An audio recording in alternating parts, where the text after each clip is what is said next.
유진이 머리 했대요, 여러분.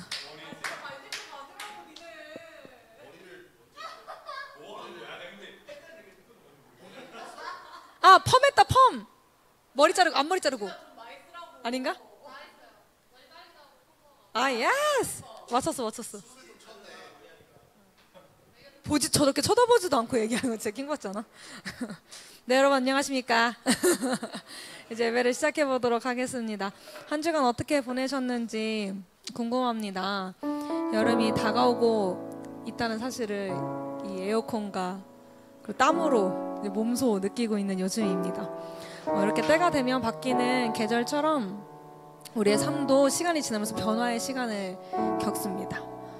순수함이 때가 묻기도 하고, 좁았던 시야와 마음이 또 시간이 지나면서 넓어지기도 하고, 또 새로운 깨달음으로 도전을 하기도 하는 것 같습니다. 이 예배의 시간, 우리 자신을 돌아보며 어떤 변화를 내가 하는 중인지, 또 사랑으로 위로와 보호하심과 깨달음으로 우리를 변화시켜 주시고 가르쳐 주시는 성령님을 생각하시면서 함께 예배하기를 원합니다.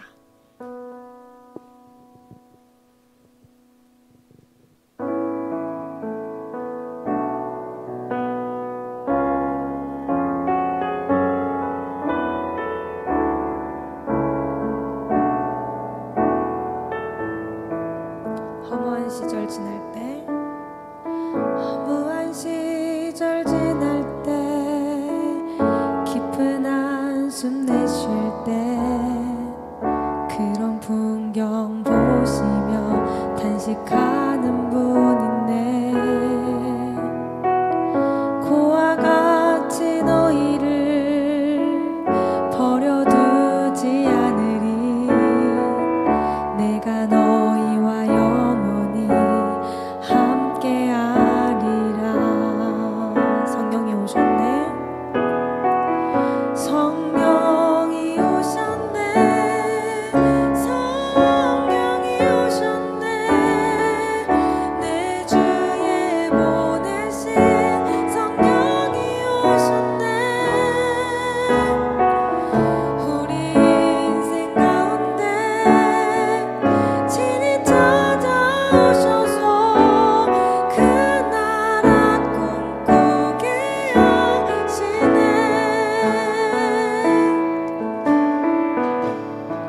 억눌린 자 갇힌 자, 억눌린 자 갇힌 자, 자유함이 없는 자, 피난처가 되시는 성령님 계시네. 주의 영이 계신 곳에 참 자유가 있다네. 진리의 영이신 성령이 오셨네. 다시 한번 고백할까요? 억눌린 자 갇힌 자, 억눌린 자 갇힌 자, 자유함이 없는 자, 피난처가 되시는 성령님 계시네. 주의 영이 계신 곳에 참 자유가 있다네. 진리의 영이신 성령이 오셨네. 성령이 오셨네. 성령이 오셨네. 성령이 오셨네. 내 주에 보내신 성령이 오셨네. 우리 인생 가운데 친히 찾아오셔서 그 나라 꿈꾸게 하시네. 다시 한번 성령이 오셨네. 성령이 오셨네. 성령이 오셨네. 내 주에 보내신 성령이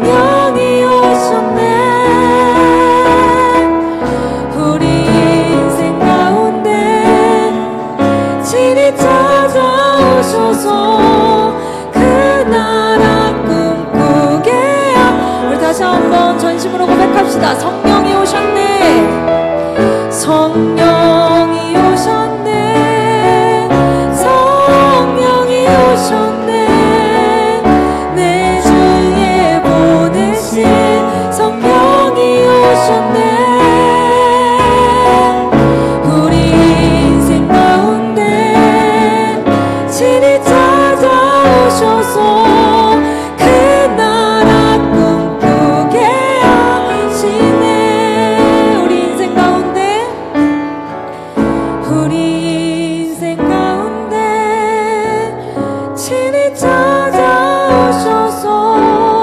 그 나라 꿈꾸게 하시네.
메마른 땅에 가물어 메마른 땅에 단비를 내리시듯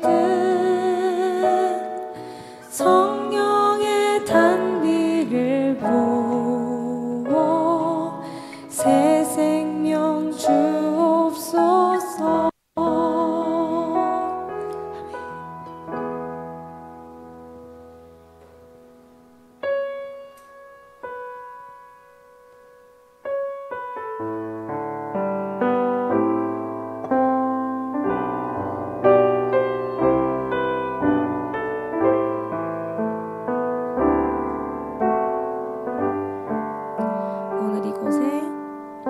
오늘 이곳에 계신 성령님 우리에게 말씀하시고 우리를 가르치소서.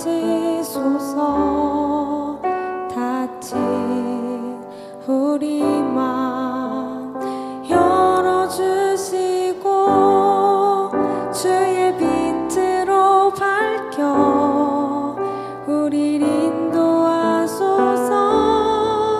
다시 한번 오늘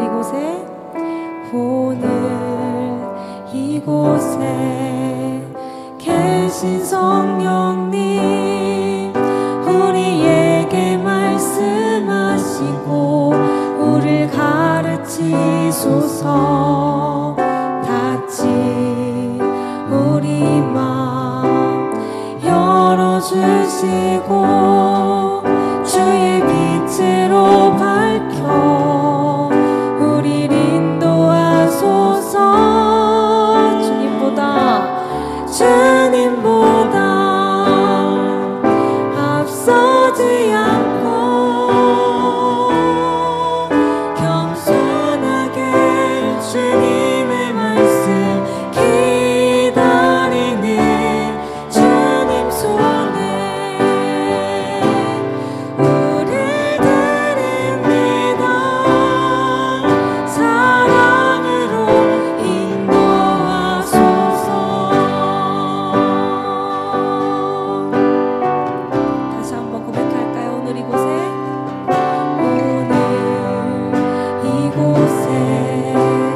계신 성령님 우리에게 말씀하시고 우리를 가르치소서. 닫힌 우리 맘 열어주시고 주의 빛으로 밝혀 우리를 인도하소서. 주님보다 앞서지 않고 겸손하게 주님의 말씀 기다리는 주님 손에 우릴 드립니다. 사랑으로 인도하소서. 다시 한번 주님보다 앞서지 않고 겸손하게 주님의 말씀 기다리는 주님 손에 우릴 드립니다. 사랑으로 인도하소서. 사랑으로 인도하소서. 다시 한번 사랑으로 인도하소서. 시간 잠시 각자의 모습으로 기도하길 원합니다. 성령님 우리에게 친히 찾아와 주시고 우리 각 사람에게 말씀하여 주시니 감사합니다. 메마른 우리의 마음 가운데에 함께해 주시는 주님의 사랑으로 우리한테 가득 채워주시고 그 사랑으로 말미암아 살아갈 수 있는 깨달음과 샘을 허락하여 주시옵소서. 또한 오늘 말씀을 통하여서 겸손히 주님의 가르침을 듣고 주님을 닮아가는 자들로 변화시켜 주시옵소서라고 이 시간 기도하며 나아가도록 합시다. 기도하시겠습니다.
감사합니다. 오늘도 이렇게 함께 모여서 예배할 수 있는 기회와 시간과 마음을 허락해 주셔서 감사합니다. 하나님, 바라는 것은 우리가 교만해져서 내가 무언가를 더 이상 배우지 않아도 된다고 생각하거나 아니면 내가 누군가를 충분히 가르칠 만한 존재가 되었다라고 생각하는 것을 멈추게 해주시고요, 하나님께서 나를 가르쳐 주시기를 바라는 마음으로 주님 손에 우리를 맡겨드리며 하나님께서 우리와 함께 계셔 주시기를, 성령님께서 나와 함께 해주시기를 바라는 그런 자그마한 마음으로, 겸손한 마음으로 성도와 이웃과 하나님을 대할 수 있도록, 그런 모든 코너스 사람들이 될 수 있도록 함께 해주세요. 오늘 이 시간도 하나님께 내어드리는 겸손한 시간이 되길 소망하며 예수님의 이름으로 기도드렸습니다. 아멘. 네, 여러분 반갑습니다. 코너스 처치 5월 셋째 주 예배 오신 여러분을 너무너무 환영하고요. 이번 한 달 동안은 저희가 심심풀이 땅콩이라는 제목으로 함께 이야기를 나누고 있습니다. 계속 설명드리고 있습니다. 심심풀이는 그냥 내가 심심한 걸 푸는 게 아니라 마음에 대해서 함께 풀어보자는 이야기를 함께 나누고 있고요. 그 모든 풀이의 해답에는 땅콩이 있다라는 이야기를 드렸었습니다. 그래서 3주째 드리고 있는 이야기죠. 이번 한 달 동안 저희가 나눌 땅콩은 이 땅에 콩하고 오신 예수님이라고 이야기를 드리고 있습니다.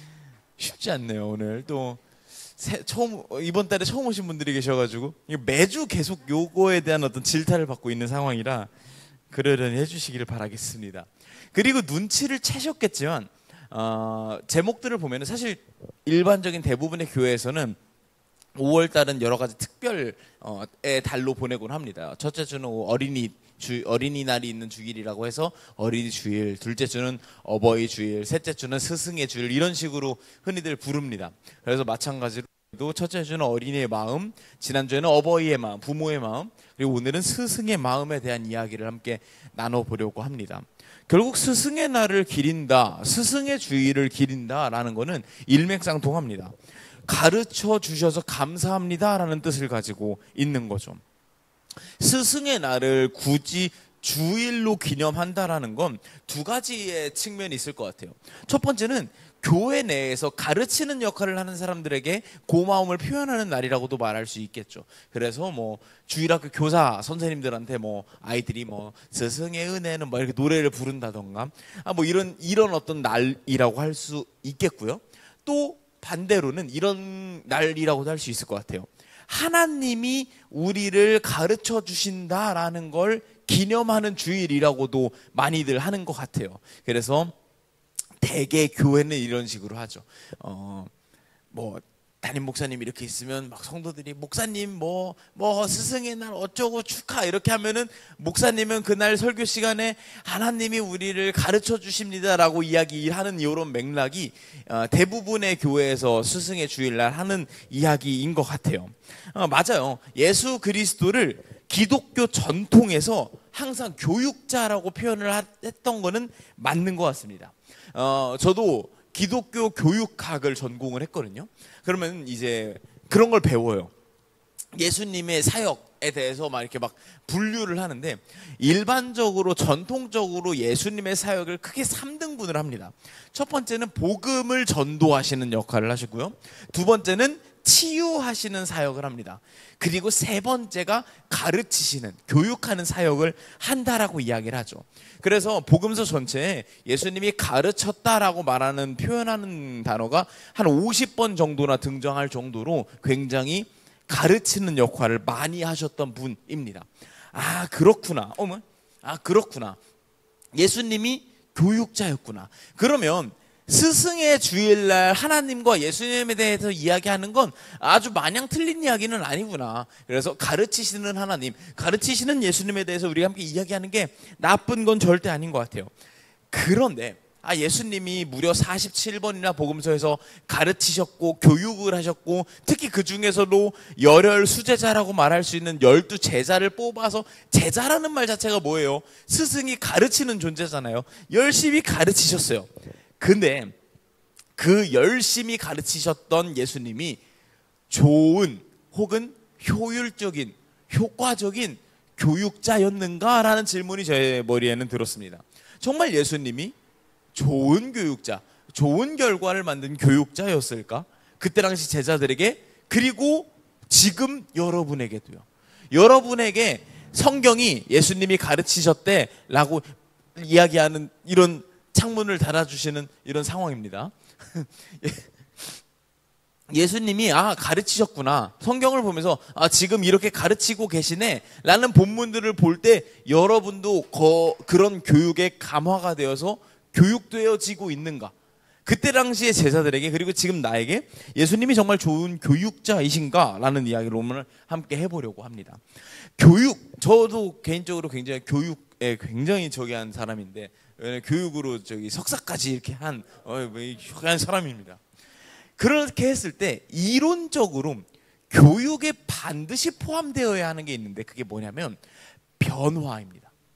여러분 기억하실지 모르겠는데, 어렸을 때 초등학교 때 학교에 그런 거 있잖아요. 학부모 참관 수업. 그런 걸 하면은 선생님들이 늘 뭘 하죠? 평소에는 한 번도 하지 않았는데 학부모 참관 수업만 되면 여기다가 뭘 적기 시작을 합니다.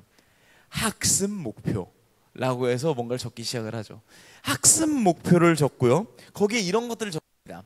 오늘 수업을 통해 무엇 한 거를 알고, 뭐 피타고라스 정의를 알게 되고 이거를 문제풀이에 적용할 수 있게 된다, 뭐 이런 식으로 적는다든지, 뭐 체육 수업이라고 치면은 뜀틀 수업의 어떤 과정을 알게 돼서 뜀틀을 잘 넘을 수 있게 된다라고 하든지, 뭔가 학습 목표를 적어놓고요, 그 목표가 이 수업을 통해서, 이 교육을 통해서 이루어질 수 있다라고 이야기합니다. 지금은 무엇을 모르고 있는 상태고, 모르기 때문에 이렇게 적용할 수도 없는 상태인데, 이 학습을 통해서, 이 교육을 통해서 이걸 알게 되고 이걸 이제 적용할 수 있는 상태로 변화된다라고 이야기를 하는 게 교육 학습이 진행됐다, 교육 과정이 진행됐다라고 이야기를 할 수 있을 것 같고요. 그래서 모든 교육에는요, 목표를 세우고 그걸 뭐 어떻게 하고 한 다음에 마지막 과정으로 뭐가 있냐면 평가가 있어요. 이 교육이 잘 이루어졌는가 이루어지지 않았는가를 평가하는 거죠. 뭘 보고요? 피교육자가 변화됐는가? 실제로 변화됐니? 내가 교육을 했는데 얘가 그 전에는 몰랐던 거를 교육이 지나고 나니까 이제 알게 되는 형태로 변화되었는가를 뭐 시험을 통해서든 뭐를 통해서든 평가를 하는 거죠. 평가를 해보니 이 교육자가 좋은 교육자였다면 변화가 됐을 것이고, 평가를 해보니 이 교육자와 이 교육이 별로 그렇게 효과적이지 않았다면 변화가 그닥 많이 일어나지 않는 게 일반적인 교육의 어떤 과정이라고 말할 수 있을 것 같습니다. 저도 이런 교육이란 이런 거구나, 그냥 단순히 텍스트를 와다다다 쏟아 놓는다고 교육이 되는 게 아니라 실제로 나에게 변화를 가져다 줘야 교육이구나 라는 걸 굉장히 실감했던 적이 한 번 있었습니다. 제가 군대에 갔다 오면서, 군대 전역하면서, 사실 저는 원래는 신학과를 다니다가 기독교 교육학과로 전과한 거거든요. 지금 저 선재 표정 보세요. 선재가 저를 배신자라고 얼마나 많이 이야기를 했었는지. 신학 학부를 굳이 학부 때부터 배웠어야 됐나라는 생각은 듭니다. 근데 군대 전역하고 기독교 교육학과로 전과를 하고요, 아직도 기억납니다. 교육 목회라고 하는 수업을 들었었어요. 오늘 이야기했던 요 전반의 이야기를 가르쳐주는 그런 수업입니다. 목회, 이제 목사의 역할 중에 교육이라는 게 중요하다라는 걸 가르치는 수업이었는데요. 그때 당시에 본명을 말할 뻔했네요. 어떤 교수님께서 좋은 이야기니까 괜찮아요. 어떤 교수님께서 방금 제가 이야기했던 것과 같은 내용을 가르쳐 주셨어요. 예수님은 교육자다. 복음을 전도하는 사역도 하셨고 치유하는 사역도 하셨지만 못지않게 가르치셨던 사역을 굉장히 많이 말씀하셨다라고 이야기를 하면서, 좀 전에 제가 얘기했던 것처럼 막 50여 개의 그런 본문들을 헬라어로 다 이렇게 풀어가지고 막 설명을 해주시는 수업이었어요. 근데 그 50여 개의 헬라어 중에 제가 아는 작은 지식 안에서는 저 헬라어는 가르친다라는 헬라어가 아닌 거예요. 저 헬라어는 설교한다, 뭔가 선교한다라고 하는 헬라어인 거예요. 그래서 제가 딱 군대 갔다 온 지 얼마 안 됐을 때 그 알잖아요. 허세 가득하고 호기롭고 뭔가 지가 짱인 줄 알고 막 영원히 병장일 줄 알고 막 그 패기로울 때였단 말이죠. 그래서 수업 시간 딱 끝나고 쉬는 시간에 교수님한테 가서, 교수님 제가 알기로는 요런 단어 중에 요런 단어는 용례가 이런 걸로 알고 있는데 제가 잘못 알고 그래도 겉모습은 변하거든요. 제가 잘못 알고 있는 걸지도 모르겠지만 한번 여쭤봅니다. 근데 교수님이 엄청 시큰둥하신 분이에요. 그 교수님 아시는 분들도 아시겠지만 막 그런 분이에요. 제 얘기를 쭉 듣더니 그래? 이러고 마시는 거예요. 상처를 받았죠. 뭐 그렇지 뭐 교수님들 뭐 다 꼰대들이고 교만이 더 요만큼 찼죠. 그러고서 수업이 끝났어요. 그 다음 주 수업이 됐어요. 수업을 막 가르치신 후에 교수님이 그러는 거예요. 오늘 수업 여기까지 하고 이규용은 잠깐 남아.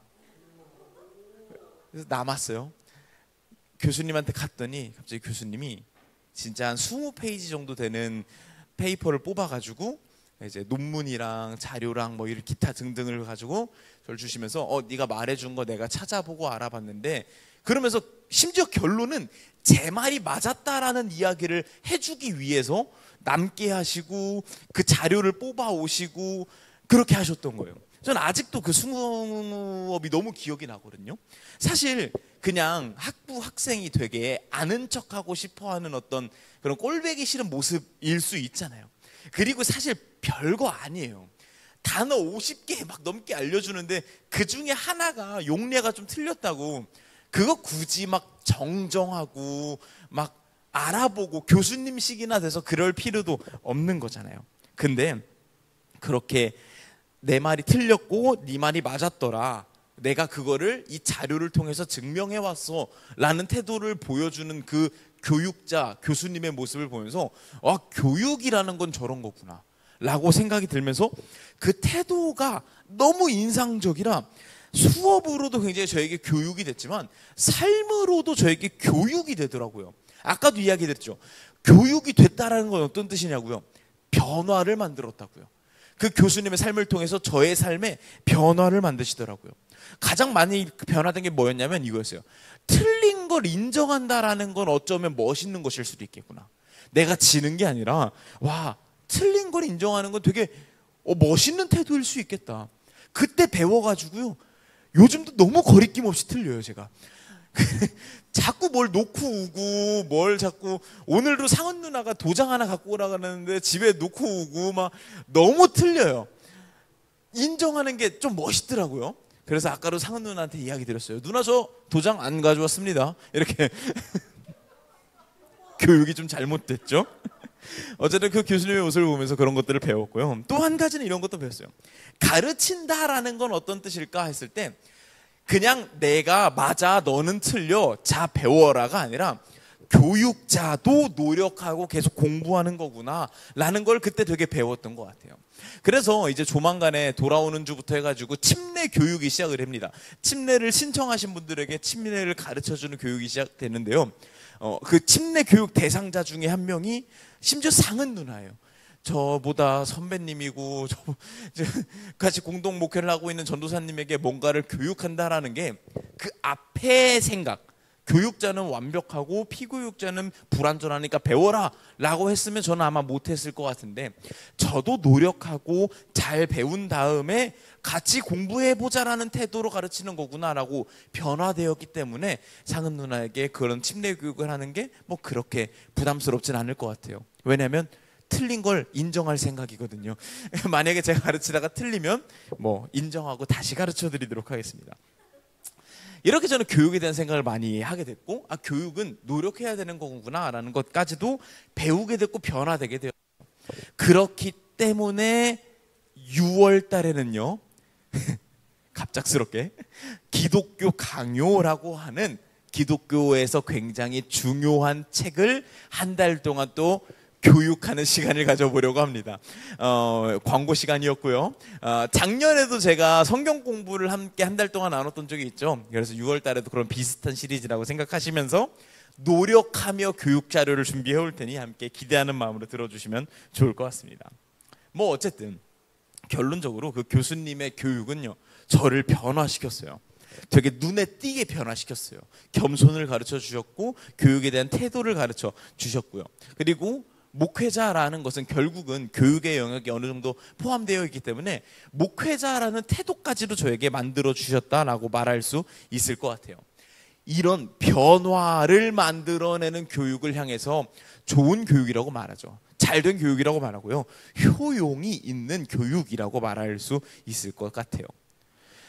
그리고 뭐 여담이지만 언제나 교수 눈에 띈 학부생의 결론은 늘 같습니다. 대학원생이 되었고요. 제 인생의 3년을 허비하게 되었습니다. 별로 좋은 어떤 결론은 아니었다는 생각이 들어요. 다시 한번 이야기드리지만 교육은 변화를 전제로 합니다. 그렇다고 했을 때 과연 예수가 했던 교육은 좋은 교육이었을까? 예수가 했던, 제자들에게 했던 교육은 효용이 있는 교육이었을까? 변화를 만들어내는 교육이었을까라고 생각을 해봤을 때, 물론 그 교육하는 과정 중에 제자들이 깨닫게 되는 것도 있었고 생각의 변화도 있었겠지만, 사실 예수님이 세상 끝날, 예수님이 마지막 날, 예수님이 돌아가시는 날을 보면 그동안 예수님이 3년 동안 했던 교육은요, 사실은요, 수포로 돌아갔다고 해도 과언이 아니에요. 제자들이 변화된 것 같았는데요, 다시 돌아오는 겁니다. 다시 돌아오는 겁니다. 다시 돌아오는 겁니다. 예수님 입장에서는 답답했을 수 있겠죠. 그리고 그게 가장 극으로 치달았던 게 예수님이 이 세상을 떠나시는 날, 예수님이 잡혀가시던 날, 예수님이 그동안 했던 교육은 무쓸모였다라는 거, 수포로 돌아갔다라는 게 증명이 되던 날이었어요. 예수님께서 돌아가시던 날, 오늘의 본문인데요, 마태복음 26장에 이런 장면이 있습니다. 예수님께서 제자들에게 이야기하는 거죠. 니네가 날 떠날 거야. 내가 너네를 3년 동안 가르쳤고 3년 동안 함께 했는데 소용이 없을 거야 라는 이야기를 한 거죠. 그랬더니 베드로가 이야기합니다.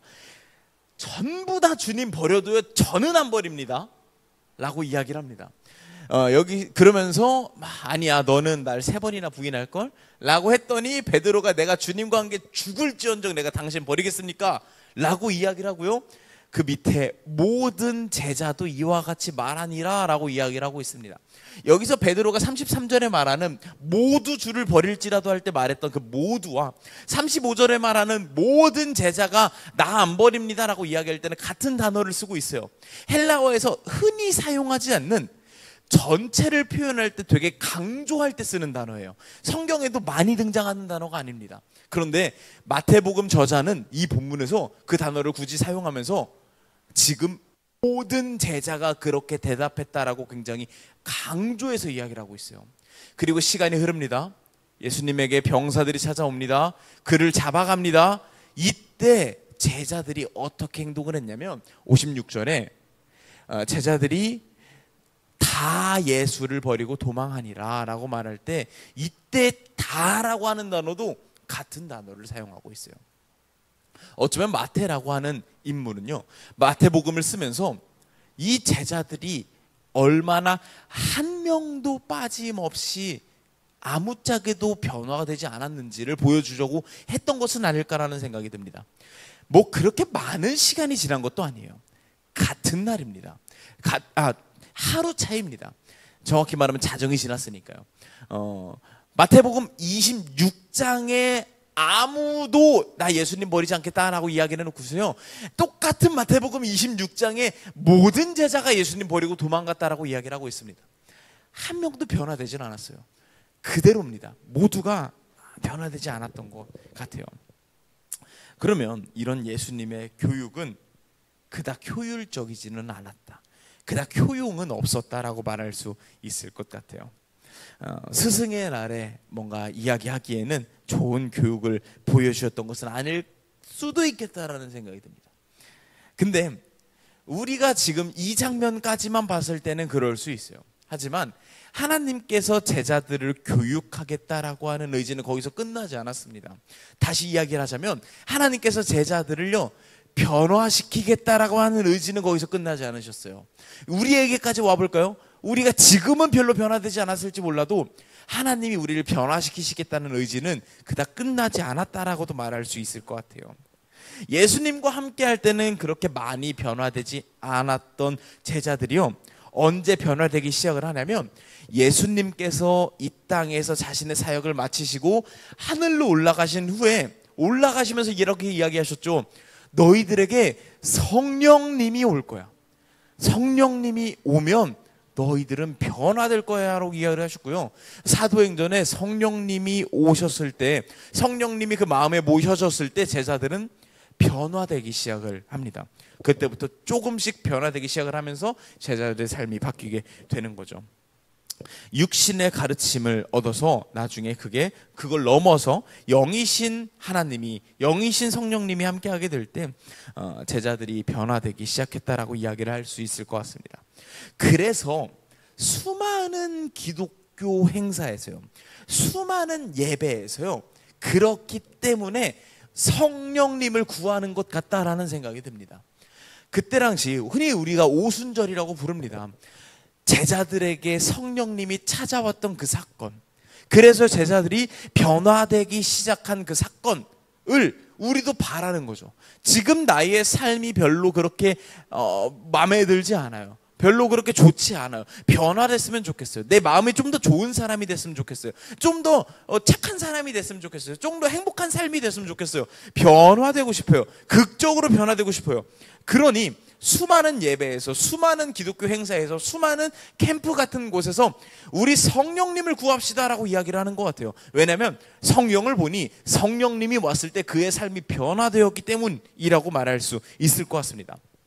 그런데 그런 나의 오늘날의 내 삶이, 내 생각이, 내 상처가, 내 외로움이, 나의 어떤 그런 마음이 변화되었으면 좋겠다, 지금은 별로 마땅치 않다, 극적인 변화를 원한다라고 해서 성령님을 원하는데 지금의 일상이 마음에 들지 않으니 우리는 서서한 변화보다는 극적인 변화를 원하게 되고요. 나의 일상과는 닮지 않은 극적인 변화, 일상적이지 않은 변화. 그래서 한 번의 기이한 체험으로, 한 번의 신성한 체험으로 극적으로 변화되기를 되게 기대하는 것 같다라는 생각도 듭니다. 근데 저는요, 이게 아주 틀렸다라고 생각하지는 않아요. 일면 맞는 이야기입니다.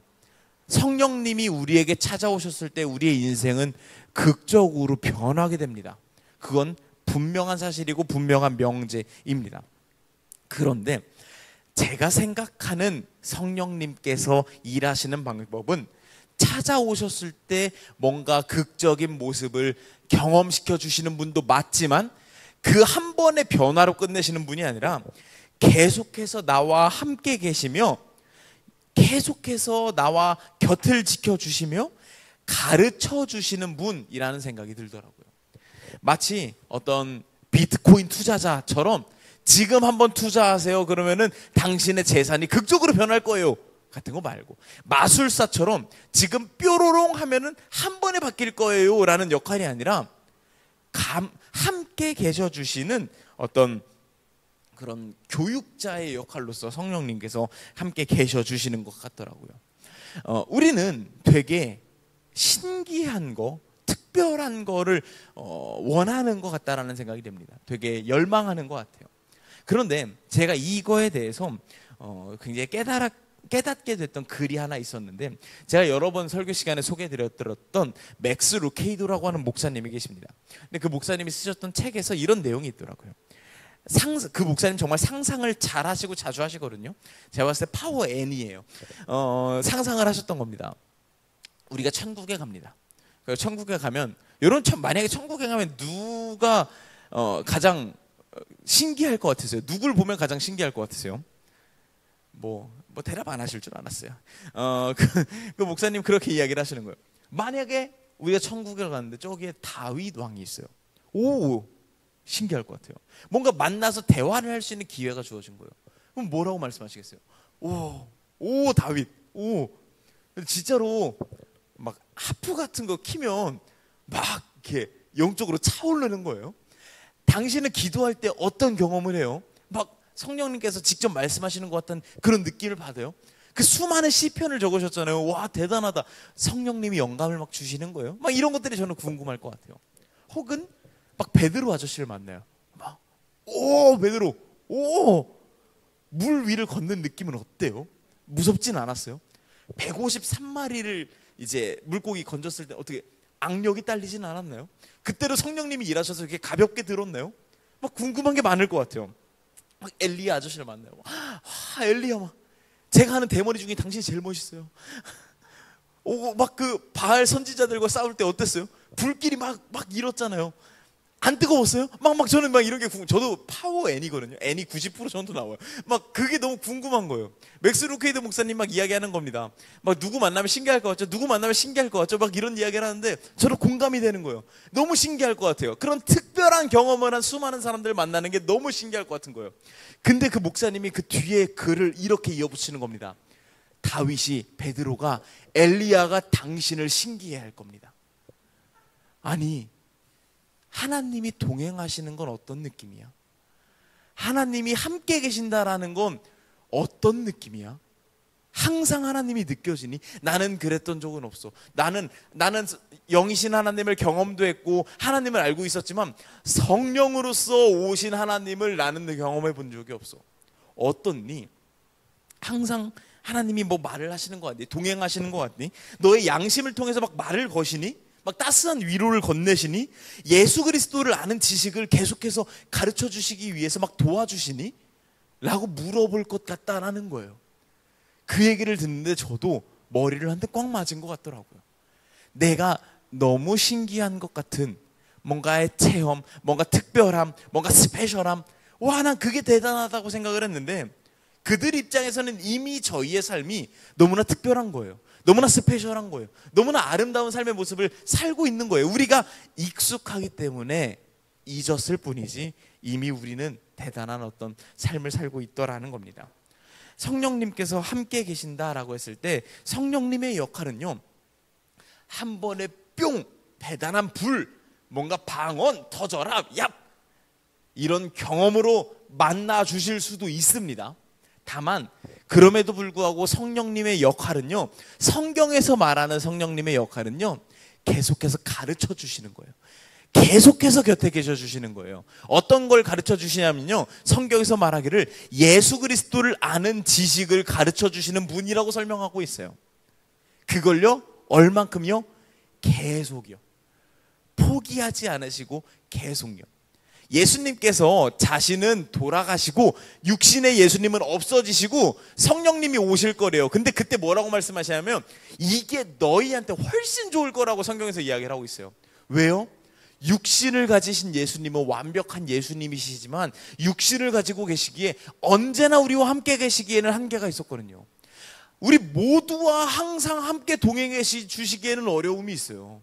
2000여 년 전 유대 땅에서만 모범을 보여주셨지 지금 2025년 우리의 곁에 함께 계셔주시지는 못했거든요. 그래서 예수님이 선택하셨던 방법은 영이신 하나님으로 우리와 동행해 주시기를 선택하셨던 겁니다. 하나님은 우리가 변화되기를 소망하십니다. 가르쳐 주기를 원합니다. 복음을 가르쳐 줘서 그걸 통하여 우리가 변화되고 새 사람이 되기를 소망하십니다. 근데 그걸 위해서요, 한두 번 가르쳐 주고 포기해버리고 마는 게 아니라 항상 우리 곁에 붙어서 가르쳐 주시기 위해 보내주신 하나님의 형태가 성령님이라고 하는 형태라고 말할 수 있을 것 같습니다. 그래서 예수님이 성령님에 대해서 뭐라고 이야기를 하셨냐면요, 요한복음에 이렇게 이야기를 합니다. 같이 한번 읽겠습니다. 시작.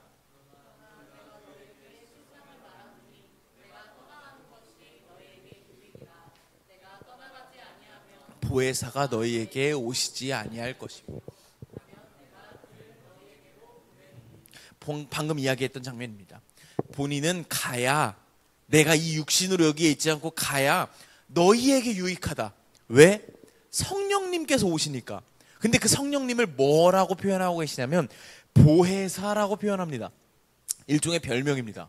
도울 보자, 은혜의 자, 스승사자입니다. 은혜로 도우시는 선생님이 우리에게 오신다라는 겁니다. 일타 강사처럼 한 번에 뭔가 뛰어난 뭔가를 주시는 분은 아닐지 몰라도요, 스승님처럼, 좋은 스승님처럼. 왜 우리 무협 소설 같은 데 보면은 좋은 스승님은 5년이고 10년이고 곁을 지키면서 물 뜨는 것부터 시작해서 기본기를 막 가르치셔가지고 막 나중에 내가 빨래 했고 이게 막 다 근육이 됐고 막 이렇게 가르치시잖아요. 그런 좋은 스승님으로 도와주시는 은혜 베푸시는 스승님으로 우리에게 오시겠다라고 이야기를 합니다. 상은 누나의 인스타그램 아이디가 어시스트 그레이스입니다. 도우시는 은혜라는 뜻이죠. 이게 성령님을 뜻하는 단어입니다. 도우시는 은혜, 어시스트 그레이스.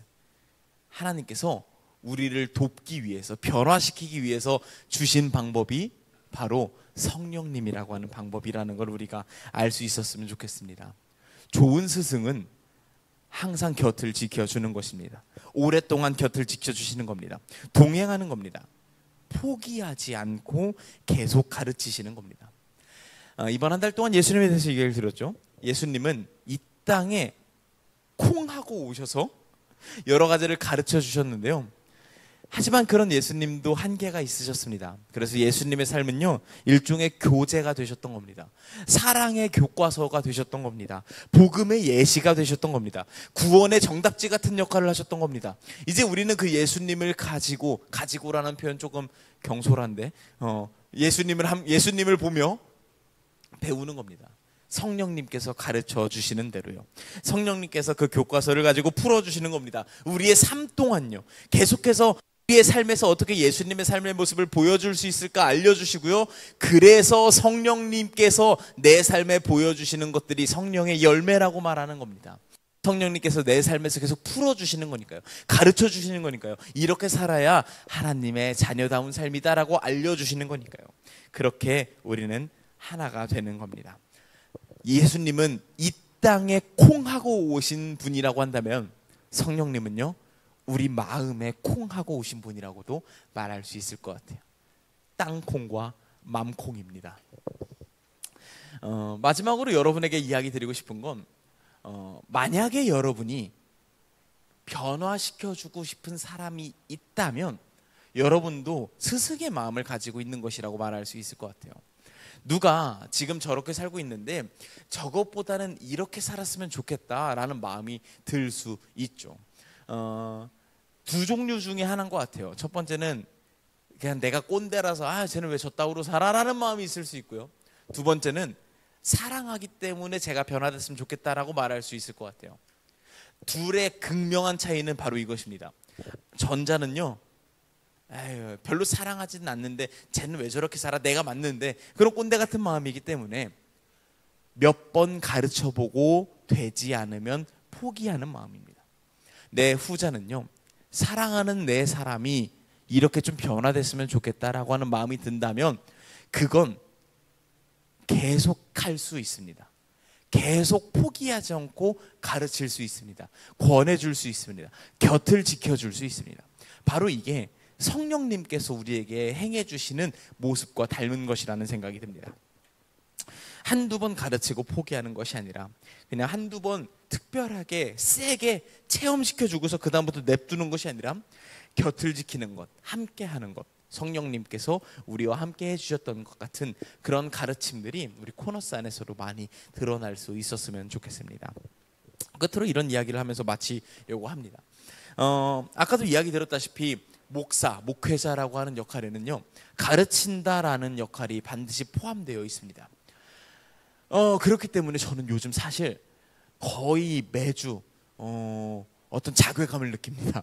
이게 그냥 저 불쌍히 여겨주세요 여러분 이런 막 겸손 떠는 이야기가 아니라 물리적으로요. 제 나이 30대 중반이에요. 배워봤자 얼마나 배웠겠어요. 가르칠 게 있어봤자 얼마나 있겠어요. 심지어 지난주에 동규한테는요, 동규가 형 주일이니까 심지어 주일 아침에 설교자료 좀 주세요 이랬는데 제가 뭐라고 카톡을 했냐면, 동규야 왜 설교는 매주 해야 되는 거니? 막 이렇게 이야기를 했었어요. 동규동절 어쩌라는 거지 나보고. 실제로 물리적인 그런 한계를 정말 많이 느낍니다. 그러면서 오늘의 본문을 준비하면서 나름의 어떤 셀프 위로, 어떤 자기 정신승리 같은 것들이 좀 들더라고요. 성령님께서 나에게 해주셨던 가르침은, 지금도 나에게 해주고 계신 가르침은 뭔가 한번 특별한 뭔가를 빡 주셔가지고 너 이제 목사 완성이 아니라 지금도 계속해서, 아니요 죽을 때까지 날 계속해서 곁을 지켜주시며 포기하지 않으시며 복음이 뭔지, 네가 가르쳐야 되는 복음이 어떤 모양인지 알려주실 거예요. 저에게 좋은 스승으로 계시거든요. 보혜사로 계시거든요. 아, 내가 지금 완성된 존재가 아니니까 어쩔 수 없는 거구나. 그러니 여러분도 어쩔 수 없는 거죠. 제가 저를 여기 담임 목사로 시켜주셨는데 어떡하겠어요. 계속해서 저는 계속 배울 거고요. 계속해서 성령님께서 내 곁에 계셔 주시기를 바라면서 이 역할을 감당해야겠다는 생각이 듭니다. 그러면서 오늘 설교를 준비하며 여러분에게 뻔뻔하게 이런 이야기로 마무리를 해야겠다는 생각이 들더라고요. 저만 여러분 가르쳐 주는 거 아닙니다.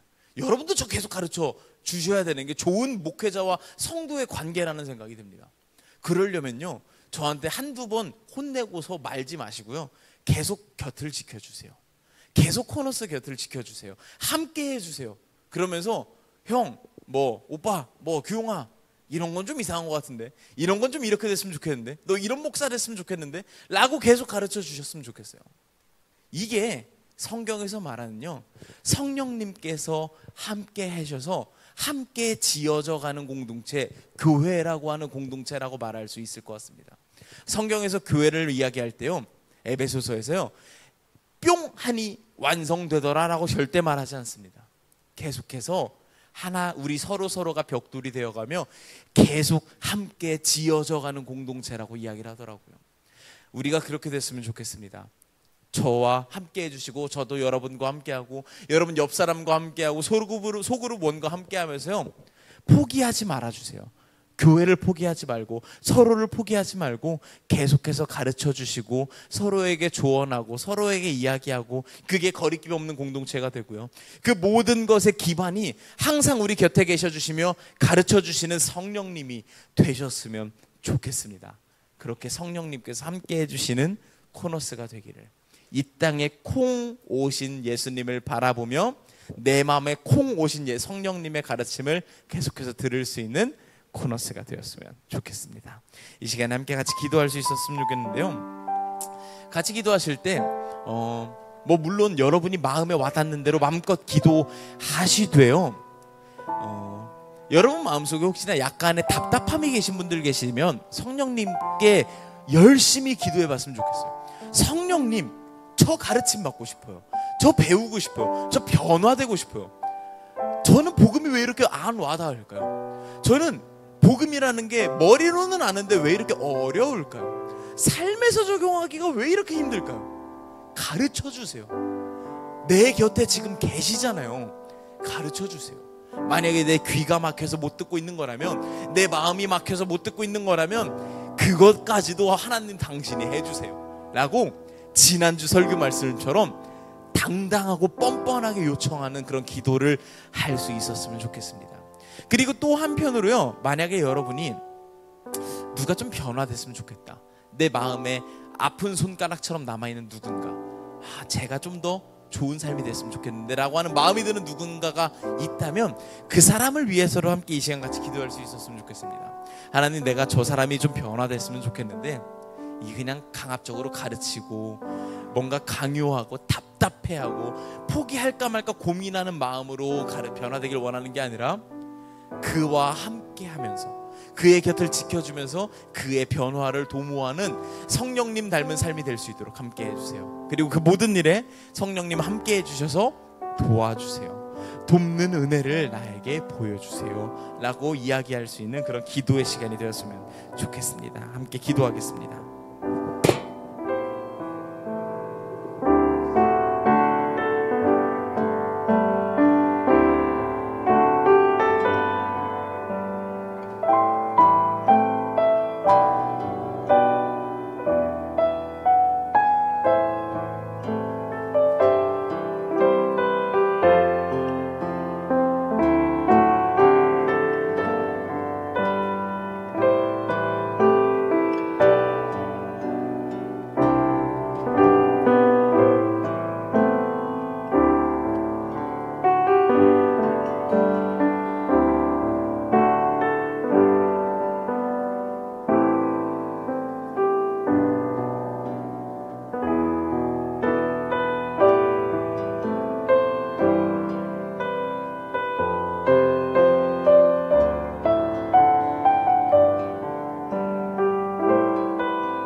주시옵소서.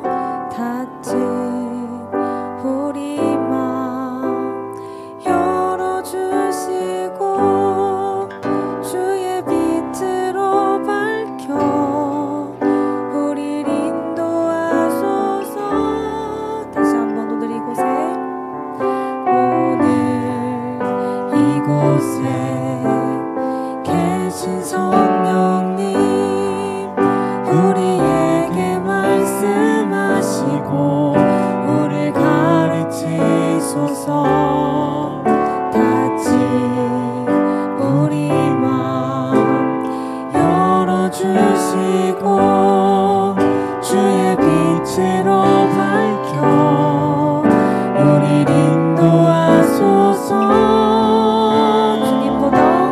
주님보다 앞서지 않고 겸손하게 주님의 말씀 기다리니 주님 손에 우리 드립니다. 사랑으로 인도하소서. 다시 한번, 주님보다 앞서지 않고 주님보다 앞서지 않고 겸손하게 주님의 말씀 기다리니 주님 손에 우리 드립니다. 사랑으로 인도하소서. 다시 한번 고백할까요? 주님보다 앞서지 않고 겸손하게 주님의 말씀 기다리니 주님 손에 우리 드립니다. 사랑으로 인도하소서. 사랑으로 인도하소서. 사랑으로 인도하소서. 사랑으로 인도하소서. 사랑으로 인도하소서. 아멘. 우리의 삶의 구석구석 성령님 함께하여 주시옵소서. 성령님의 도우심으로 예수님을 닮아가며 누군가에게 사랑으로 가르치고 또 곁을 지켜줄 수 있는 우리 구석이들이 되기를 간절히 소망합니다. 저희 코너스는 공동기도문으로 예배를 마치고 있습니다. 저 한 절, 여러분들 한 절 함께 공동기도문 하시겠습니다. 우리는 고개를 들어 하늘을 바라봅니다. 고개를 돌려 땅을 바라봅니다. 하늘과 땅을 번갈아 바라봅니다. 아버지의 마음으로 이웃을 돌아봅니다.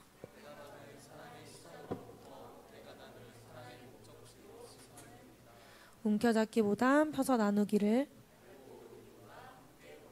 불편함은 감수하고 진리에 용감하기를. 함께 하겠습니다. 우리가 구석으로부터 왔으니 구석으로 갈 수 있기를 예수님의 이름으로 기도합니다. 아멘.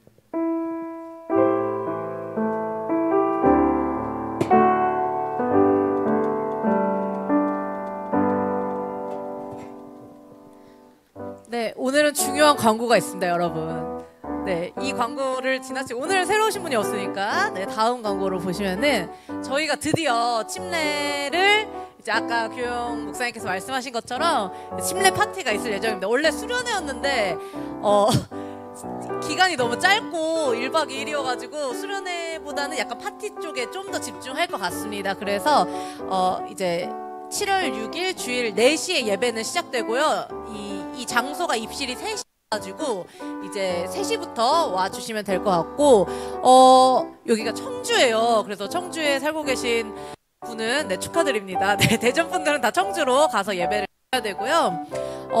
저희가 1박 2일을 할 예정인데 분위기가 좋으면 아마 1박 2일을 하겠죠. 만약에 안 좋으면 다 당일치기를 하지 않을까 싶은데 일단 저희가 그래서 여러 가지 뭐 인원이라든지 차량이 있는지 없는지 어디서 출발하는지 등의 여러 가지 조사가 필요해서 저희가 오늘 중으로 카톡방에 그 링크를 올려드릴 테니까 꼭 조사표를 작성해 주시고요.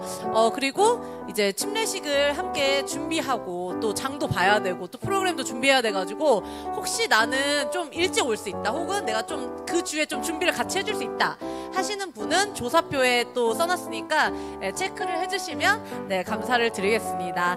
네.